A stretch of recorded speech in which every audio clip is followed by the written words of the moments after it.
Good afternoon, everybody. I'm Kevin Addix with the Maryland Wineries Association, and it is Wine Wednesday. We're going to have a virtual tasting with a newer member of our Maryland wine community, and I have the great honor of introducing two folks who I consider friends, and they're doing amazing things too. We've got Joan and Robert from Links Bridge Vineyard. Welcome. Well, thank you very much. So you're joining us from one of your patios, and you're for folks who haven't been there, I'll just say you're in an expansion mode already. We are. We when coronavirus hit, and everything was shut down, we decided we would start building a patio. And boy, that was just the right thing to do, because when they did open back up, of course, it was just for outside. And it's worked beautifully. We've had so much fun now on the patio. We've got to build a big patio with landscaping, and we've got a bunch of canopies out over it because the 90-degree weather was a little much.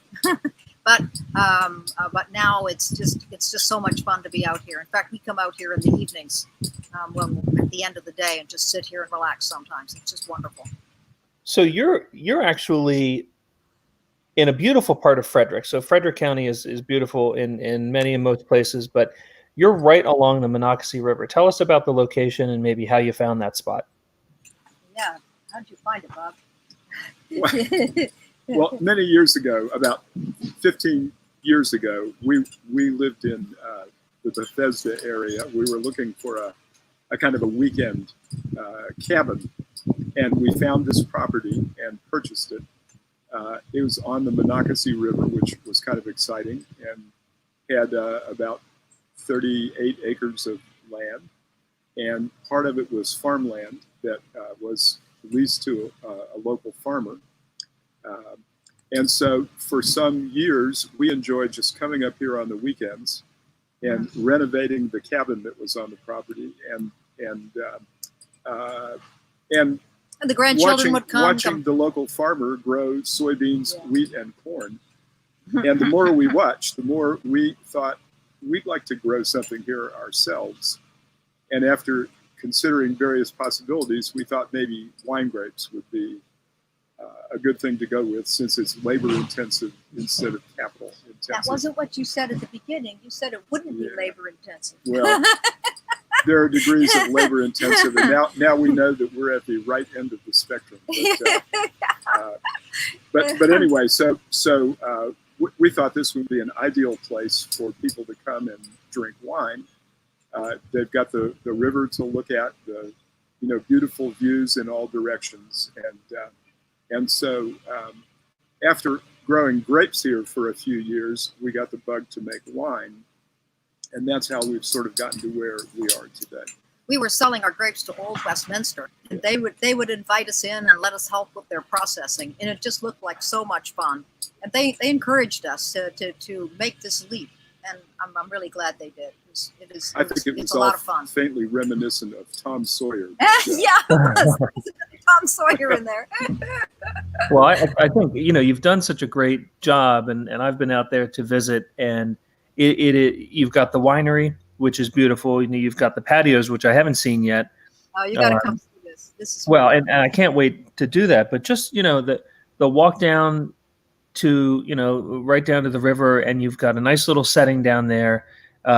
It's just phenomenal. I can't more highly recommend it. Tell us where the name Links Bridge came from. So this was our driveway used to lead right down to the Monocacy River and cross a bridge. And the name of the bridge was Links Bridge. Links Bridge itself was wiped out in the Great Hurricane of 1972, and the county decided not to rebuild it. And so the person who owned all the property around here got the road to Links Bridge deeded to his property. And somehow after that was subdivided, it wound up being ours. And so Links Bridge is a reference to what we call Old Links Bridge. And the remains of which are still on the property. Right. All the old stone bridge piers are still down there.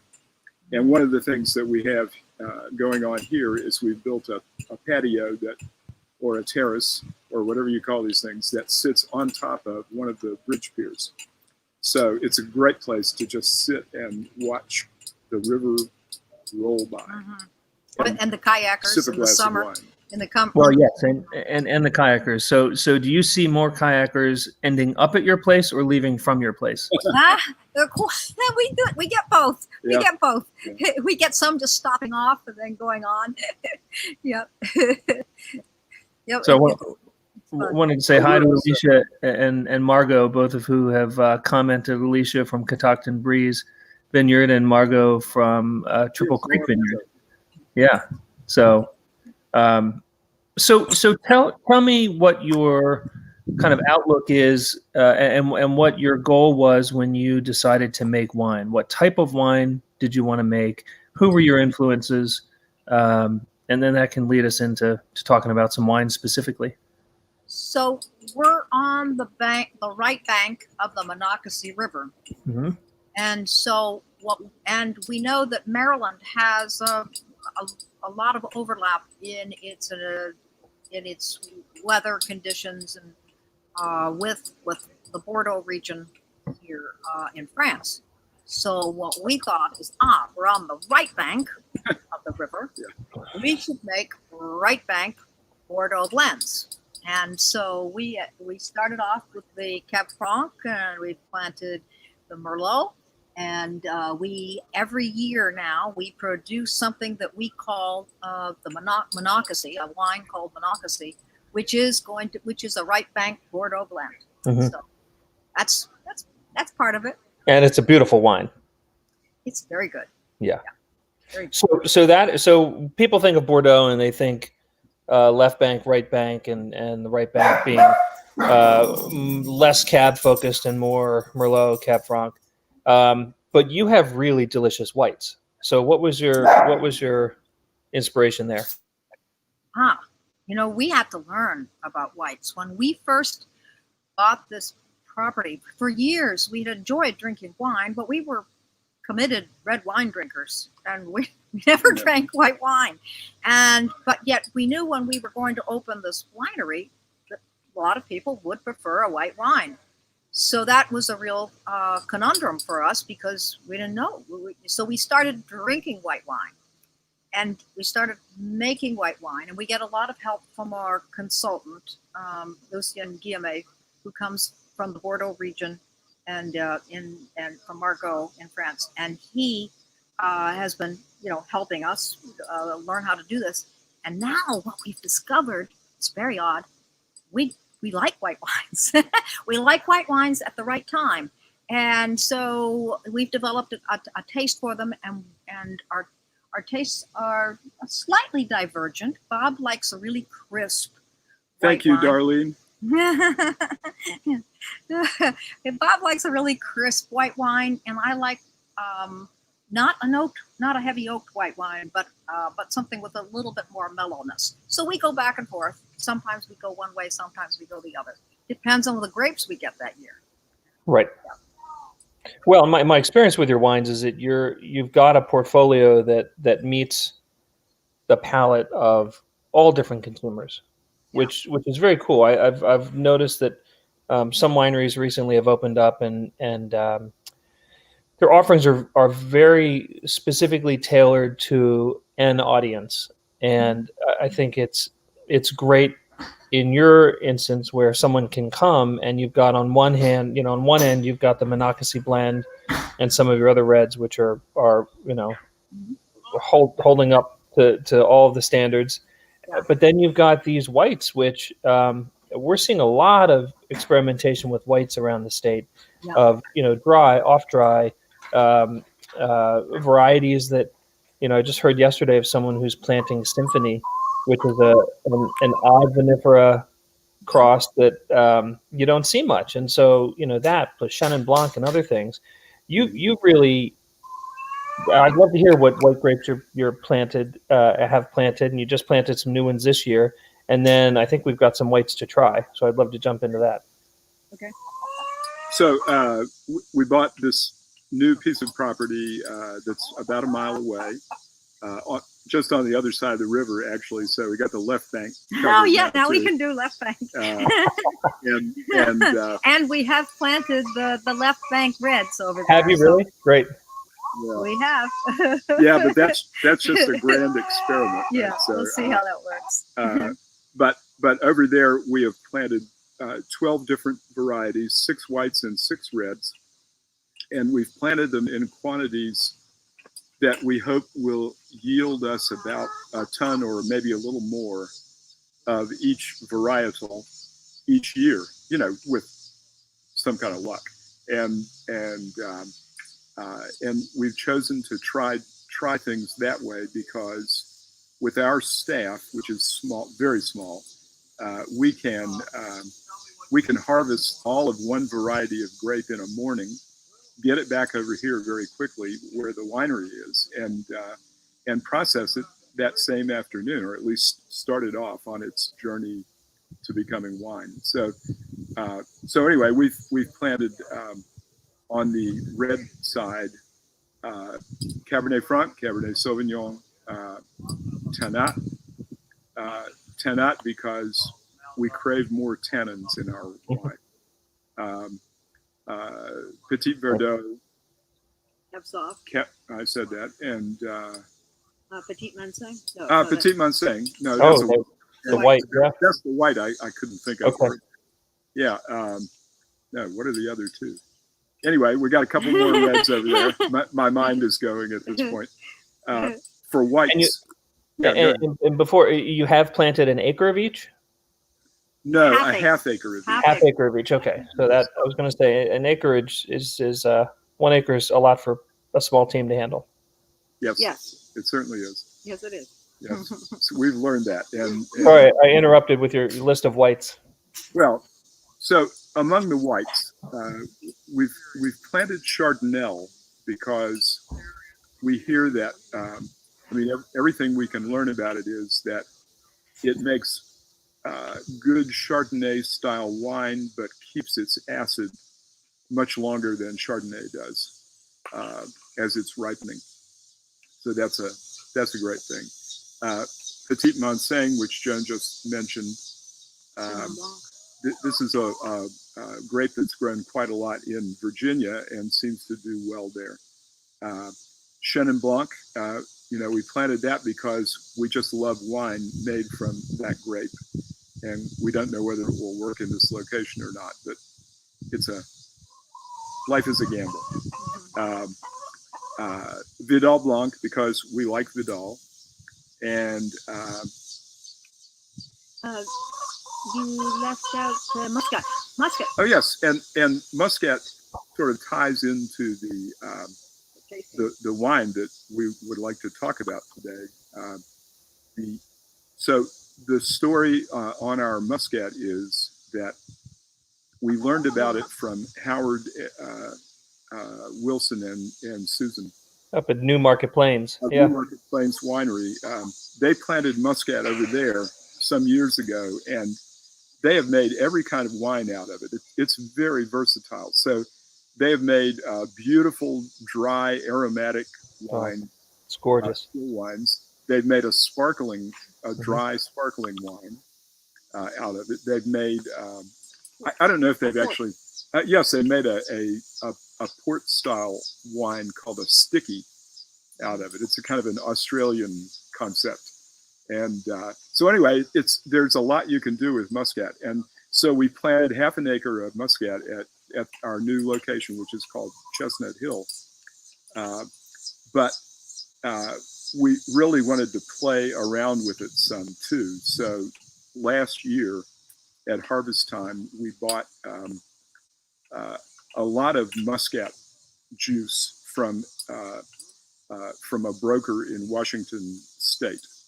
And it came here highly chilled across the country in great shape. And we made it into two wines, a dry, very dry Muscat, and we call it slightly sweet, or a little bit off dry. And so those are two of the wines that we wanted to to talk about today. Start with the dry. I So will pour some of the dry right now if you Yeah, like. well, let's talk about that. So first off, we'll talk about the Muscat. Yeah, let's talk about the Muscat first, and then we'll. So why Muscat and why two wines out of Muscat? Well, because we were so impressed with what Newmarket Plains was doing with it, and it was a little bit of an accident too, because we had been talking last year to Big Cork and asking them, do you have any surplus grapes? We'd like to buy a ton of a white, and they said, nope, we don't. But we had wonderful experience working with this distributor from Washington State.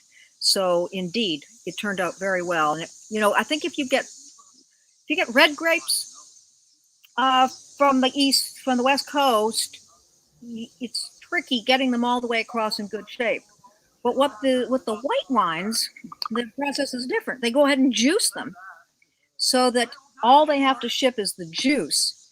And the juice has cooled down to about 33 degrees. About 33 degrees. Yeah. And then they keep it in a refrigerated truck all the way across. And there's a thermometer on it giving you high-low temperatures. And you can tell that it never got above, your 38 degrees or whatever it was. So it arrived in gorgeous condition. And it took 3 days to get it warm enough. They actually put yeast into it.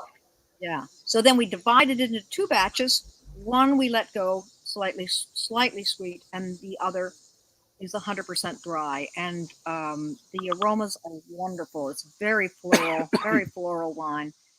And we like the dry an awful lot. Mm-hmm. It's because it pairs so well with food. But if you were just sitting around drinking, you might like the off dry. I would ask, Muscat is so aromatic and floral. Do you feel that a dry Muscat still presents with all of that florality, or do you need a little bit of sweetness to bring it out? Obviously, I think you get a little bit more when you add the sugar, but there's plenty in the dry, and as I say, it's easier than to pair that with some food. So I like it personally a lot. At first, I thought when we first made it, I'm thinking, oh, I think I like the sweet better. But now I've gravitated all the way back to the dry. I like the dry better. So, that's great. what you're doing. Yeah. When customers come in, do you ever have people who buy both Muscats, or do they pick a path? No, we have both. We have people who buy both. But I would say that of the two, the sweeter one is by far the most popular. Okay. We haven't really put the dry on the menu yet. No, that's right. So That's we true. serve when people come to our vineyard, we are serving tastings outside, and so we bring out 7 glasses on a tray, and we pour them 7 different varieties of wine, so that they can sit there and compare. Because this is one of the things we are doing, trying to have lots of varieties and different tastes. And so they can taste these things side by side, and it's a lot of fun. It's really a lot of fun to be able to do that. Yeah, and sit there and talk and enjoy it, compare with your friends. It's a lot of fun.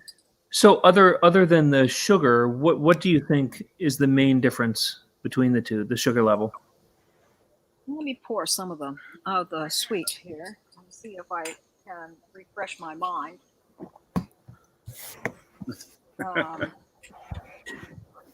Here's the slightly sweet. And I think that the aromas are the same, but I'm going to double check here. Just a second. And after you pour, let's see that bottle. I'd love to get a close up of that.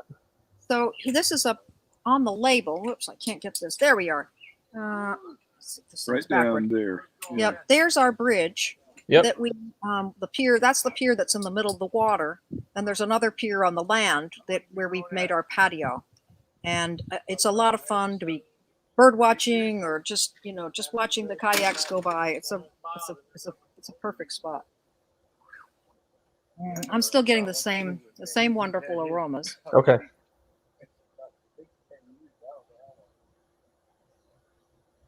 It's very good. It's very good. Yeah, I think we're gonna have to change this format, and I'm gonna need to come to Yeah, taste you with need to you. drink some. Yeah, because Mhm. this has become unfair. So, Yeah. Okay. so Let's we talk just about the shot. as a side discussion, there was a comment um, from Alicia here. Any thoughts on transitioning into the winter months at wineries for all of the winemakers? So, what happens when it's too cold for your patios? Ah, That's a really that's good a really question. good question for I this. wish we had a really I mean, good answer. normally, in a normal year, it's fine. We have a nice warm spot inside the winery. But this year, we have felt so much more comfortable serving everybody outside. Mhm. And we went to a lot of trouble to make sure that we could serve them outside with full flight. Um, but the idea of bringing people back in before we've got this virus under control, that's a little scary. So I don't know what's going to happen. Now, one thing we have thought about doing is getting some of the, maybe get some fire pits in here Mhm. so people could sit outside. Or the propane. Yeah, the propane style fire pits, patios, or the heaters. Yeah. Sure. So I think maybe we could extend the season a little bit. Yeah. time of comfort by doing that.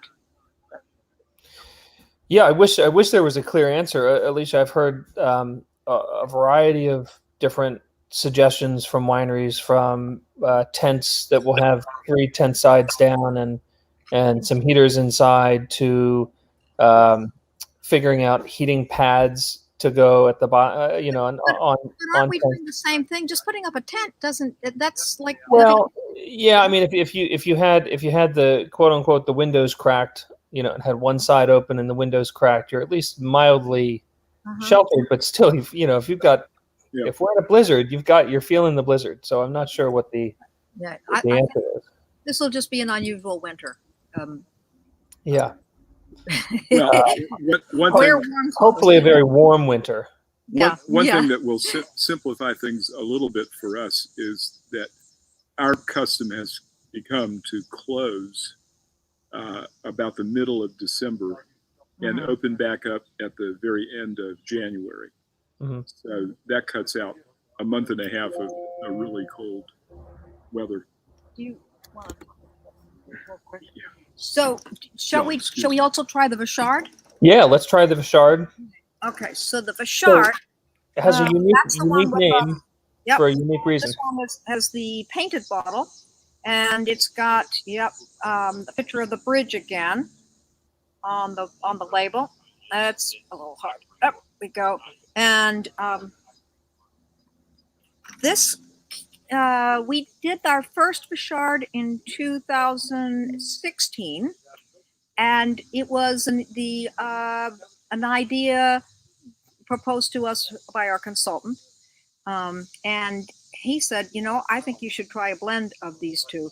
And we liked it so much that last year we tried it again. We had the right wines and the right types to do it.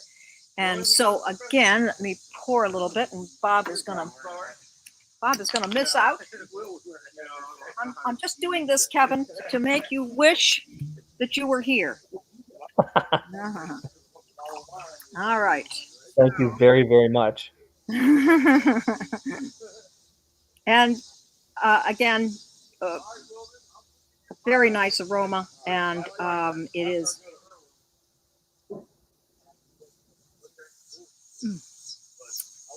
It's crisp, but just slightly off dry, and because it's crisp, the off dryness works very well for it. And so, if you taste carefully, you can get a little bit of the Chardonnay note, a little bit of the Vidal, and it seems to work great. I would imagine the Vidal presents more on the nose than in the mouth, or debatable. It's debatable. Mm-hmm. Yeah. So I think the Chardonnay gives it some depth, and it's just interesting. Yeah, and it's become quite favorite of our customers. So what exactly is the blend? So is it more? It depends. It depends. It depends on the year, and it depends on the wines. In this particular year, we did predominantly Vidal because we really liked the Vidal. So that was what we did. So it was a little bit more Vidal heavy this year. Skip Stewart has just chimed in. Skip is a relative heavy in the Maryland wine world, a big helper at our competitions and our explorer tents when we went back when we had festivals and actually saw people. So he and Hazel is right along there doing all the wonderful things with Maryland wine. They're drinking the 2019 Vichard now and really enjoying the combination of acid and fruit, which is balance, which is, ideal. That's the goal. That's where you're trying to get. Thanks, Skip. That's great. We did something different last year. We used a slightly different choice in when we picked, aiming more for preserving acid, looking for the full ripeness, but preserving acid. Yeah. Well, I didn't ask you the prices on the Muscat and then this one. Muscat, all of our vinifera, we have priced white viniferas at $25, Great. And Vidal is at actually this Vichard is at $20. Okay. Oh, so the Vichard is 20. Yeah.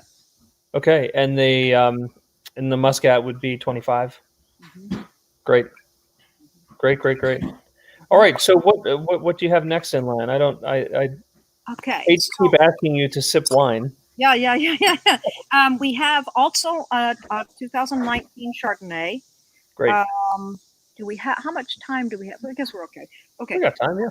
The Chardonnay, again, this is what I was telling you. We did something very different last year in when we chose to pick, and we were picking for acidity, and we wanted ripeness, but we didn't want to lose that acidity. So we picked earlier than we had in previous years. And so in previous years, I think we had a very distinct pear aroma and taste. In this year's, it is crisper. It is it has a nice do I have some open here? Let's see. Oh my goodness, Bob was going to open it. He had to rush off, but he'll be back. So it has its own Chardonnay profile, palate, but it is what we like about it is it's much more crisp and clean and clear. It's really good. And you make you've made a Chardonnay from the start? We did well from the start. We got our first crop in 2016, so we've been doing Chardonnay since then. Yes. Sorry, we've got a chicken participating. I don't know if you can hear her, but she's absolutely, and I think that's extra participation points. Yeah, that was the alert that Bob was coming back. Yeah, they're very sociable. These chickens, they like to greet all of our guests. Yeah. Yes, and usually it works out very well. Mm-hmm. People are charmed by the chickens. Well, of course. But every once in a while, we've seen them. Actually, I've only seen this twice in all this time, but the chicken will come sit on a ledge and watch the people at the table about 3 feet away and get develop designs on their food. And then just make a sudden flight. She flies onto the table. Feathers everywhere, right into the middle of the food. Yeah, so we try to discourage that. We have a lot of children here. Yeah. And the chickens are a huge hit with the kids. Yeah. The chickens enjoy feeding the chicken. The kids enjoy feeding the chickens crackers and things like that. I think it's also a very visual, interactive reminder that it's a farm. Oh, even though you're not a chicken farmer, chickens are beautiful. They're really beautiful. And are these chickens that are interested in providing eggs to you, or are these just? More eggs than we know what to do with. Yeah. more reason to visit. Yeah. They walk around the yard, picking up bugs and turning them into eggs. It's nothing better. Yeah, nothing better. It's really good. Well, bug raised eggs, of course. Oh yeah. Yeah. So, so the Chardonnay, I mean, how would you compare it? Is it, where does it fall on the oak scale, and is it oak aged? It is not oak aged. Okay, great. 2019 is totally stainless. We Okay. did a Riverside Chardonnay 2 years ago, which was half oak and half stainless steel. So we sort of blended it to get the right balance. And so our Chardonnays are towards the Chablis end Mhm. of the scale, and And is that based on your preferences?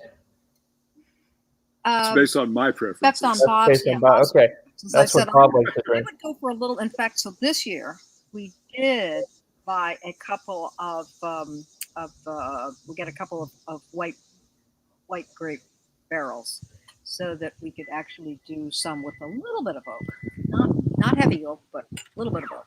It'll be good. And Great. so this will be my year. This will be, and I hope it's a great year. How has, before we talk about the next wine, what's the growing conditions been? How's it been? It's been a good year. It's been a really good year. And it's interesting. We're trying to compare it with last year. Last year was also had a lot of overlap. Early wet spring, then really hot, dry period in the summer, which these grapes just love. We know that we're going to have a good year when we see our neighbors and friends who grow corn just crying. Then they're crying. We know, this is going to be it's going to be a good year for us. Yeah. So that's a terrible thing, but it is kind of it is a difference. The grapes really like it to be heat and dry. And so last year and this year they have fallen into a very similar pattern. So it's going to be interesting to compare the fruit. Do we get similar fruit, or anyway, I think it's going to be a good year. 2019 was as good as 2018 was.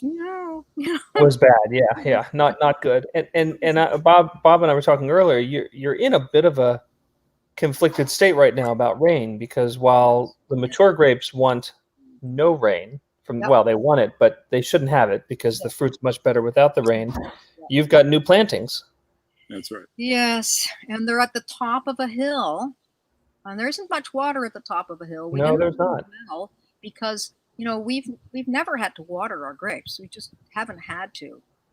Maybe 1 year with a planting we had to water, but it was just a brief period, and it wasn't a big deal. But this is higher elevation, and these baby grapes, they went in. We planted all these vines, and then about 2 weeks later, the heat and the dryness set in. And so many of them have been stunted by this. So we're really, we cross our fingers. It's also gravelly, really well drained. It's really good soil. So even when you get rain, it goes right through. Yeah. So we've had people busy for weeks now. Whenever it rains here, the clouds part as they pass us. They just part. And we remain an island of dryness, while people, only a mile away are getting 3 inches of rain. Well, it's something to do with being just east of the Catoctin mountain range over here, and it's like it rains all over the tops of the mountains, and then it moves east, but it's like it bounces up and skips us somehow. Yep. So. Yeah. And I've heard that from folks who are near the mountains. We do have a question here from Skip. Can you comment on the two growing sites for your Chardonnay and any differences in the profile of Very the wine? different. Yeah, they are different. So we have the riverside and the hillside. Now they're different in two ways. One is that the riverside is 1 year older, 2 years older, 2 years older. So it's the Chardonnay on the riverside is a little bit more mature. So that's good for developing lots of flavor. And then the ones on the upper, they love it up here. They love the extra drainage, and they grow beautifully up here, but they are younger. So we got the most, I would say we got the most of the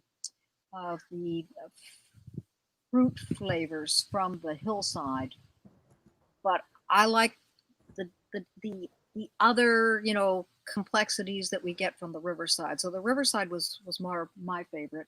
Oh, but that was also the year that we blended the steel and the oak. So maybe that's why I like that. And that does cover up a little bit of the fruitiness. But the hillside Chardonnay is Normally very, we very just fruity. combined all of these grapes. So, But not this year. But Not this year. Not this year. We're going to separate them again. They're going to be good. Well, and I think that's great. I mean, you're at a production size where you can peel off some grapes and make different wines and different blends, and you're not ending up with 2,000 cases. Yep. Which No, is great. we like that. We like that. And the only problem with it is sometimes we do really good wine and we run out right away. So that's a shame. Do you have a wine club? We do. We do. Yeah. And tell us about that, and then I want to. There's a wine in this lineup I'm desperate to hear about. So our wine club is small. We just started it last year, less than a year ago. Yeah. And but our deal is that 3 times a year we will provide you with 4 bottles of wine, which you can decline or you can and there will exchange. be four bottles that we selected, but you can make substitutions or you can just opt out for that distribution.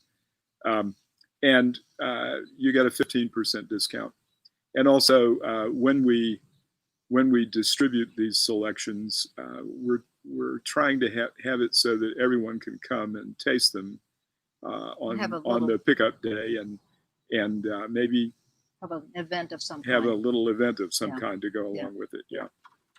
So that's our wine club, and it's growing. That's great.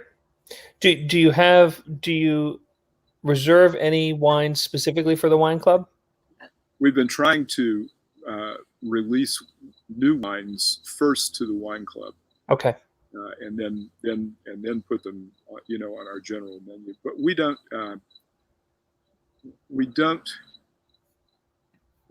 have on our menu of wines, we don't have a section that says for wine club members. Right.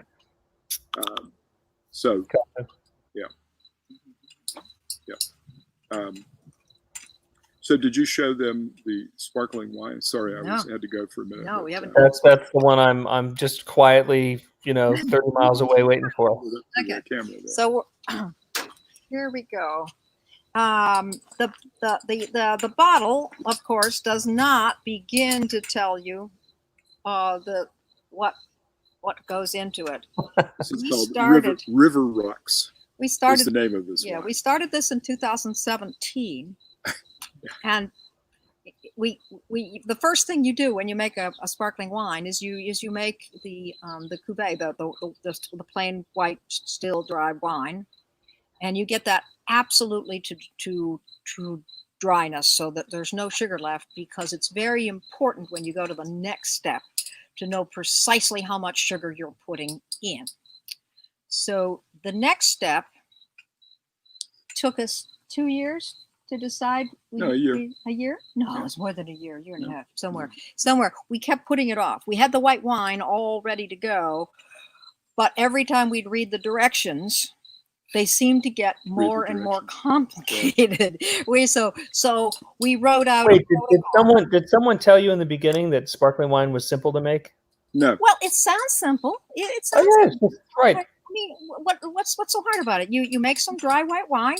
You measure out figure out how much sugar you have to add to get exactly the right amount of bubbles. And then you just do it. Yeah. Put in the yeast. You're done. Okay. It's easy. But that process of adding the yeast. Actually, that was pretty easy.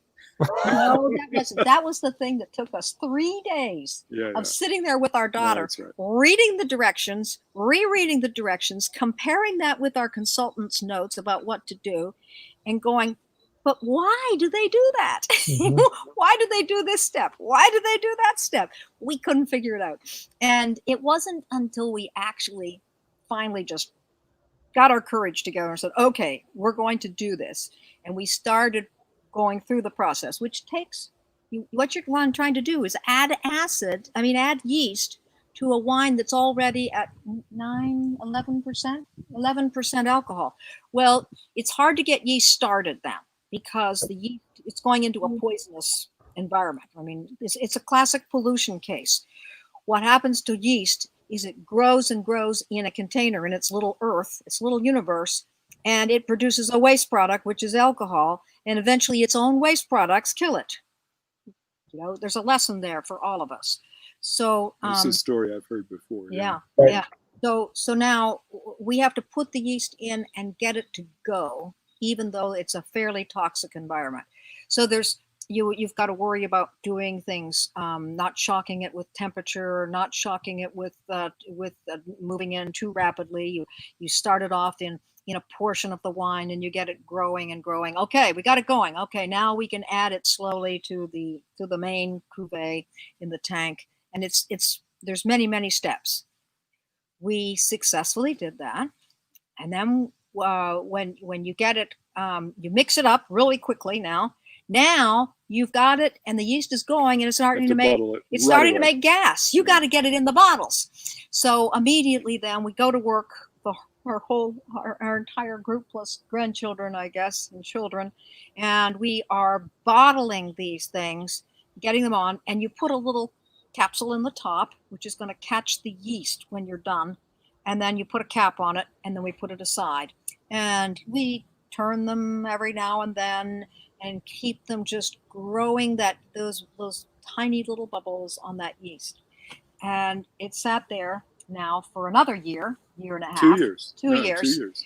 And we had to do the last step. And the last step is very simple again, conceptually. You just take the cap off the top. Conceptually. Remember that at that point the wine has got 6 atmospheres of gas in it. And that gas just wants to go. And so the instructions are, you open the cap, disgorge that little bit of yeast. Now you've lost a little, some, and so you want to pour some from a sacrificial bottle back in, so you fill it up to the right level. Well, every time we would open a bottle to test it out, we would lose a third of a bottle. It would just go all over the place. Right. And we were going, this is not possible. I don't know how you're supposed to add wine to something that is exploding in your hands. And so we scratched our head over that for a long time. And every time our consultant would come, we'd say, can you remind us again how we're supposed to do this? And he'd say, oh, yeah, you just do this and you do that. And okay. Doesn't seem like it's going to work to us. Anyway, it did work. It worked so well. We were so amazed. We got it very, very cold. We disgorged. And then we let it pause for a second, just holding the pressure in until the bubbles calm down. And then we added the little we had to make up, and we only lost out of an entire case a cup of wine. Wow. We were just amazed. So anyway, so now we know how to do it. We've done one case, and we think we can repeat this process. Just a word of caution, though. We've done one case. Yeah, we've done one case. We still have 44 more cases to go. So if 100 people show up tomorrow and want to buy some, well, can you please save me a few bottles? Put me on whenever you are at a point where you have a few bottles, I will take a few. Yes. Okay. So we think we might have been. We don't know what happened exactly, but this wine has got this. You take a sip, and it's. Oh, by the way, if you open up a bottle now, after it's been disgorged, we are getting a good amount of pressure. So we get lots of bubbles. Pour it in the glass, lots of bubbles. Pour it into your mouth. But not so much pressure that it shoots out. Yes, not gushing out all over the place. Right. You put it in your mouth, and the mouth will just explodes into this tiny foam of bubbles, and back up your nose comes this aroma of bread and yeast, and it's just it's wonderful. That's it. I'm coming out there. It's wonderful. So it might have just been beginner's luck, but we're so encouraged by this that we're going to try and make it some more this year. Well, it sounds like you figured it out. So this is 100% Vidal. 100% Vidal. And why'd you pick Vidal? We had access to a large quantity of it, so we could still make a still, and we could make some sparkling. Now we have more, which we have many more grapes now than we did when we did that in 2017. So now we have more grapes and we have more choices. So we might do it with an Albarino this year. Well, and you have one vote from Claude Mackey, one of our team members, who loves your Albarino to start. Well, remember, if we sacrifice some of the Albarino to go into sparkling, we'll have less of the still. And our Albarino it's really possibly our very best wine. It's wonderful. Okay, so we have to think about that. We'll have less Albarino if we make half of it into sparkling. We could use half of the Chardonnay, or we could do some of the Bordeaux again. So we're still thinking. It depends. We're going to start. List, yeah, we're going to have to. I think you've sold your case, by the way. Yeah, join the wine club. We'll be sure to put some in the. Let me ask you. So, what will you charge for this wine that is not easy to make and is so stunningly delicious, at least virtually? Do you have an idea? We have an idea, but we don't have a final decision. But I would say somewhere between $30 and maybe $40, somewhere in that range. Exactly where, we don't know. Yeah. We'll figure it out. Which, I mean, that, when you actually put the costs, the emotional costs, the time, the research. The costs would put it up on the $150. Well, so then 40 is a great deal. Yeah. So one thing we've learned from all of this, or at least that I've learned, is that I always thought of champagne in the past or sparkling wine in general, as something that you drink at weddings, celebrations of various sorts, and that they are always, just wine for toasting with. But we've come to realize, or I have, that sparkling wine can be delicious. Good with all kinds of foods. Yeah. It's not bad to just have champagne with your dinner, right? So I'll tell this quick story. We one of our first staffers that we had hired with the Maryland Wineries Association, Jade Osner. I don't know who may remember Jade. She had one wish, and that was on her last day, Regina McCarthy, who was also on our team, and I went out and found good fried chicken and really good champagne. Oh yeah. There you go. That sounds like a great combination. It is the best pairing because it's got the fat, the grease, the salt, the protein. I mean, it's got everything you ever wanted, and this beautiful, refreshing, sparkling wine. So I encourage anyone, the next time they're driving past a fine liquor store next to a Royal Farms or something again. Yeah. You found it. Yeah. Go no further. That's right. Yeah, so it's been a great learning experience for us. Just a lot of fun. Yeah, a lot of fun. So do it again. Yeah, I know, and I think you will, and you've got some amazing varieties. I mean, I was just thinking Petit Manseng. I've had that as a beautiful sparkling. Chardonnay is beautiful sparkling. Some reds that you're growing, I've had sparkled, and they're gorgeous. So, whenever you see that you've got a little bit of excess of something, that might be a great way to do it. Have you thought about a sweeter or potentially dessert style wine of any kind? We have not very much. Not very much. Yeah, we haven't thought about it. It's all we're moving slowly. We do have maybe there will be some port in the future. There might. We'll see. Yeah, that's definitely an experiment. Time to join the wine club and get on the inside here. Well, let me ask you this: what else would you like to leave our viewers with, since you're new and you may be unknown to a lot of folks? Well, just if you're interested in trying a lot of different things, I think that we can offer that. We have also got on our, instead of doing a flight of 7 different wines, we also offer a flight of Cab Francs, four Cab Francs, or of different vintages, 4 Vidals, and or 4 Chardonnays. And it's fun to do those because you can see the difference from year to year.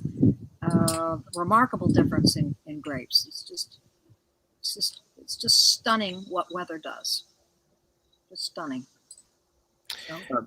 I would also add that just looking forward into the spring, we'll be bottling the reds from 2019. A good year. And that was a pretty good year. And we will have a Cab Franc. We will have this wine week, this blend, left bank, yeah. Right bank blend that we call Monocacy, yeah. And we'll also have a blend that we call Pileated. Pileated. Oh, yeah. Last time we did Pileated, yeah. As in the woodpecker? It just lost all the wine just disappeared. Yeah. And it will be a blend of Cabernet Sauvignon a little bit and Petit Verdot. Mm-hmm. So we have that to look forward to. Too. Yeah. That's great. That's great. And if folks come out, you invite kids. Yep. Dogs. Yep. Dogs are fine. On a leash. Yep. On a leash. Yep. Kids on a leash too. They have to be. No. The kids are allowed to chase the chickens because they usually can't catch them, but the dogs can catch the chickens. Right. So on a leash. And then the children also really enjoy going down to the river. So yeah. Yeah. Do you permit food? Yes. We offer, because we think food is really important. Yeah. With the wine tasting, we offer a cheese and salami platter. Great. And we have different types of cheese. We have a cheddar, we have a boursin, and we have a goat's milk cheese with a Chardonnay jelly topping and bacon bits on top, which is really good. So you can pick your cheese and then have some salami and things like that on the food on the plate. So we offer that only so that people who, if they come here and they didn't bring any food, they have an option. They've got something, sure. Yeah, that's great. Very welcome to bring your own picnic. You can picnic here on the patio. You can picnic down by the river, and you can bring food into the tasting room. But our space is less. We have less space there now. We have much more space. Actually, right now you can't bring anything. And right now we're not seating people in the tasting room. We just don't want to become a hotspot. So we're doing everything we can to keep everybody outside. Well, to quote Alicia, that sounds tasty. Yes. Now you got to try it. He's onto it. And look, I greatly appreciate you joining us, and I would encourage everybody to get out to Links Bridge. You're 20 to 25 minutes from some of the Mount Airy wineries, and you're within range. I mean, it's a great spot. It's a totally different scenic experience than our other wineries, given the river right there. So, we're also close to Catoctin Breeze. Yeah, of course. Very close. Yep. Yeah, we're close to Hidden Hills and Linganore. Yep. Well, Linganore is a little further, but there. Yeah, but we actually, if you were doing the Frederick Wine Trail. Yep. We're the glue in the middle. That means that you only have 20 minutes between wineries on the Frederick Wine Trail.